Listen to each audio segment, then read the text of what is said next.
All right. Welcome back to the GSMC Wrestling Laureate Podcast. I'm your host, Eric Rodriguez, here with all your cool wrestling factoids, all your ins and outs in terms of the professional wrestling industry, all the hot takes, all the sports news, and whatsoever. So, just kind of reflect on what we talked about. Our first segment, we talked about our WWE Friday Night SmackDown review. So now we're going to get into our WWE Monday Night Raw preview. But before I move on any further, I want to remind you guys to use the tips and donations link that really helps the show. Leave a positive review here at the GSMC Sports Network. We love peace, love, and positivity all the way, 110%. And it really does help the show, guys. It really does. It really does make a difference. Remember to Superman punch that like and subscribe button to the show. And, remember the link is at the GSMC podcast.net. So, let's move on to our next segment. We're going to move on to our WWE Monday Night Raw preview, which is happening right now. But Scout's honor. I have not watched a single shred of wrestling. Cannot wait to watch it. Give you guys some live reactions through my YouTube shorts. So make sure hit up the GSMC Wrestling Laureate Podcast to look up those. So let's dig on into it. So we're live in Hershey's Giant Center Arena in not Pittsburgh, in Pennsylvania, where you have the New Day against AOP. Lately, you've kind of had the AOP. You had Karrion Kross come to Kofi. You had Karrion Kross come to Xavier Woods. Kind of try to exploit maybe like a dark side of the New Day, because the New Day has always been like riding unicorns and shooting rainbows and throwing pancakes at everybody. But I think, I it would be interesting to see how they would promote this storyline, to kind of be like how it would. I don't know. I just don't feel like it would work with the New Day. You have Xavier Woods' attitude. You have Kofi Kingston's enthusiasm. I don't think they could ever be depicted as like a negative, kind of heel, or maybe like a negative baby face. Like under the Paul Levesque era, I feel like anything's possible. So I trust him. Can't wait to see what's going on Monday Night Raw tonight. Next, we see Sheamus and Ludvig Kaiser finally fight each other after weeks and weeks of build-up. Ludvig Kaiser, that disrespectful mother trucker. I'm just kidding. No. But and then we have Sheamus, the Celtic Warrior. Sheamus has been, ever since he came back from his his neck surgery, which isn't, which isn't easy to kind of come back from. So you got to respect Sheamus, and in terms of that. Next, we're going to see Damien Priest against Rey Mysterio. Rey Mysterio, trying to represent the LWO. On Monday Night Raw, we have a full-on LWO against the Judgment Day.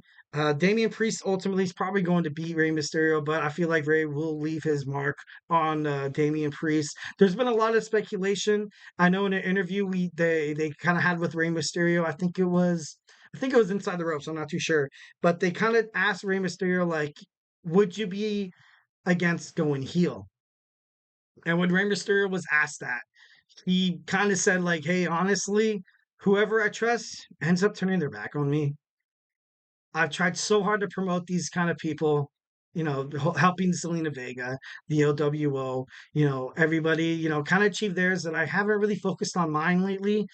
And like, I don't think Rey Mysterio has ever really been heel in his career. I know he did a little stint with the Filthy Animals with Conan, and and Billy Kidman, and I think it was Juventud Guerrero. I'm not too sure, but I don't know. At this junction in his life, at his age especially, I don't think he could really pull a heel. And I feel like if he does, it'd kind of have to be like kind of like a Chad Gable, like Alpha Academy kind of heel turn, where he's like, you know what, I spent so much time representing you losers, like, you know what I mean? Like, but I just don't see that happening. I don't see that happening. I don't think that would really ever happen with Rey Mysterio. So that's why, like, I'm calling it bluff. Calling it bluff. Sorry, calling bluff. And next, we're going to address Liv Morgan. Liv Morgan kissing Dirty Dom, his dirty mustache, his dirty Sanchez. I can't believe it. Liv Morgan kissed Dirty Dom. So this is so I have no idea, because Rhea Ripley's going to come back, and she's going to come back with a fiery vengeance. It looked like Dominik Mysterio did not want any part of it, but at the same time, you can't really, you can always like kind of push her off, man. It could be like, no, I don't want to kiss from you, Liv. Like, stop. Like, no, like, but there was none of that. There was none of that. I feel like it was more like a kind of like a shameful kiss. I feel like it was a way shameful kiss that Dirty Dom knew what he did, knew he cost Becky Lynch, her rematch clause. So now Becky Lynch has to start from the bottom, which she is a free agent, by the way. She's not employed by WWE anymore. So that makes me think of who the hell is going to challenge Liv Morgan. Rey is out. Becky, she's a free agent playing the market, trying to get, some dollar bills. Can't really hit her for that. Alexa Bliss still has health issues, according to reports. Charlotte Flair, possibly, maybe, highly doubt it. The only thing that kind of makes sense is probably Lyra Valkyria. Lyra Valkyria, although she did recently lose a match against Nia Jax for the Queen of the Ring in the finals, she's been muy impressive. Muy impressive. So it wouldn't surprise me if maybe tonight we have like a battle royal on WWE Raw. Like it didn't really say anything, but I don't think that. I think the only person that kind of makes sense storyline wise is for Lyra Valkyria. She was kind of the protege of Becky Lynch, so it just makes more sense. All right, moving on. So we have Alpha Academy once again drama. Once again drama, building up a match for Chad Gable and poor Otis to fight at SummerSlam, probably in a no holds barred match where perhaps. Oh my god, like that would be so awesome if Jason. No, no, no, no, no. I'm kind of lying here. Like everybody knew how badass Jason Jordan and Chad Gable were as Alpha, American Alpha. It'd be kind of interesting if he came back and like they have their own tag team and stuff like that still. But I according to reports and kind of to like what happened with Jason Jordan's career is that he can't. Sometimes you can be the biggest dude. Sometimes you could be like a guy with a six pack, shredded arms. I got biceps, bro. You're not going to make it as a WWE superstar. That's just facts. Sometimes it doesn't work out. Sometimes you need better technique. Sometimes you don't have the durability. Sometimes you don't have the stamina. And Jason Jordan was a pretty good, because he was a phenomenal athlete. And all of a sudden he's gone. He's gone. All of a sudden he's Kurt Angle's illegitimate son. Like I feel like if Jason Jordan were to come back, it would definitely be around this time where Chad Gable kind of needs an ally because at this time he does not have one. Does not have one. You possibly have what Ralph Rodriguez mentioned, turn Otis heel now. Possibly, but the fans just love him too much. What I kind of compare this to, and kind of like a Shawn Michael and like Diesel, where Shawn Michael was kind of like the arrogant jerk. I got my bodyguard. You can't touch this. I'm Shawn Michaels, the Heartbreak Kid, Shawn Michaels. And then people loved Big Daddy Cool Diesel. As soon as he turned his back and stuck up for himself against Shawn Michaels, people loved Diesel, and that ultimately propelled him to bigger heights in terms of WWE. I love Otis. I do. The whole Money in the Bank thing was a huge mistake. Huge mistake. Absolutely mistake as hell. But Otis turning heel, I can kind of see that, but I think Chad Gable's kind of too far off the spectrum right here. What I would kind of like to see, I would kind of like to see Chad Gable ultimately try to kind of, try to coddle Otis a little bit, be like, hey, man, you know what? It's okay. I'm sorry. I've been a little too rough on you guys in the past couple of weeks. I'm just upset that I did not win my Intercontinental Championship. And you guys know how important is that to me. I fought in front of my family. My daughter saw me lose to Sami Zayn. I'm sorry. I'm 110% sorry. And then the Alpha Academy, it's his hour, and everybody are like, I'm sorry, Maxine Dupree. She's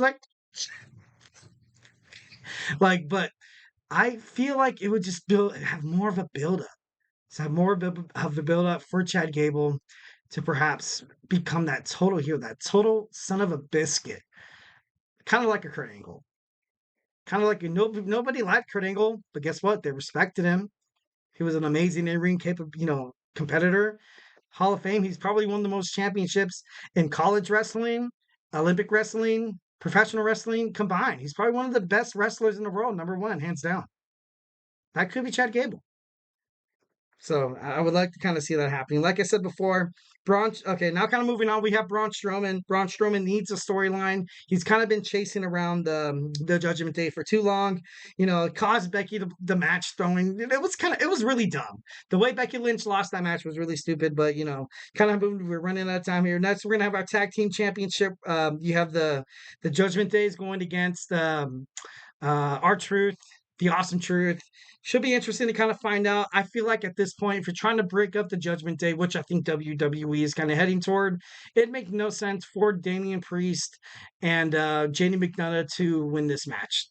So, but with the help of Carlito, perhaps maybe, there's other plans, or maybe Carlito, wants to team up with Finn Balor instead of JD. So maybe like he did with the LWO, he injured Dragon Lee for the WrestleMania match, hoping it was going to be him, but Andrade came back. But maybe Carlito's, he's just looking for some love. Just looking for some love, bro. We have Sami Zayn. That's why we can address the WWE universe, and Gunther. Gunther as well. Gunther has been recently kind of been depicted as kind of like a cheap King of the Ring kind of winner, because Randy Orton's shoulders was not down.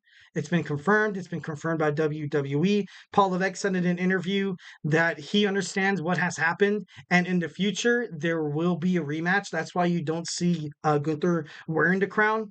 Or really kind of speaking on behalf of, you have Nia Jax. Her coronation was on Friday Night SmackDown. She's kind of, oh, the queen this, the queen demands your presence. But Gunther, I feel like he kind of saw through the WWE bullspit. And he was like, you know what? Like, that wasn't clean, guys. I feel like there was obviously a misunderstanding.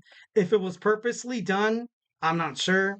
If it was, by accident, I feel like ultimately that kind of hurts the King of the Ring kind of prestige. But it's going to be interesting to kind of see how they do with that, because obviously you have Randy Orton that's on WWE SmackDown. It's not like something to be like, oh, on Monday Night Raw, we have Gunther rematching with Randy Orton. Like, it's not the same thing. It's not the same thing. You have two brands kind of going at it. So, and this is for the number one contendership to fight on their respective brands at SummerSlam. And Gunther is going to fight Damian Priest. He's already been talking spit. But if Randy Orton wins to fight Cody Rhodes, I feel like a better match would be Cody Rhodes against Randy Orton. You find a way to kind of mix up the bloodline. Gunther is pissed, so he takes out his frustrations on somebody else. That's when you break up the blood. That's when you break up the Judgment Day. You have a Finn Balor versus Damian Priest main event. That's main event worthy. That's main event worthy for the World Heavyweight Championship at SummerSlam. But hey, that's my opinion. Next, we're gonna see Braun Breaker. Braun Breaker, his storyline and his booking has been absolute crap. I hate these squash matches. He's going out. He's attacking Ricochet. He's attacking the Mad Dragon, Ilya Dragunov from the NXT. It just doesn't make sense. You need to make something make sense with Braun Breaker tonight. We have Natalya against Kiana James. I feel like Natalya is ultimately trying to build up momentum. Like I said before, last podcast on Friday, Jordan Grace has issued an open challenge for her TNA Knockouts Championship at against all odds. So I feel like the thing that makes sense is Natalya. Natalya on social media, on Twitter, has issued a challenge to Jordan Grace to open up that forbidden door. So if anybody's building momentum to fight Jordan Grace, I feel like it's Natalya. Dragon Lee's going to fight Finn Balor, like I said before, a full-on LWO against the Judgment Day. And Drew McIntyre is going to need to cut an amazing promo to set up Clash of the Castle. And yeah, so totally, running fast of time here. Always running fast of time. So we're going to jump into our men's wrestling power rankings. We're going to talk about men's wrestling all over the spectrum of wrestling. My top 10, obviously, top 10s whenever it comes to lists and stuff like that. There's a little bit of bias in there. But hey, tell me who you feel like that I'm wrong. Tell me who you think belongs in this list. We're going to start with the men in 3 after this commercial break. So hey, stay tuned.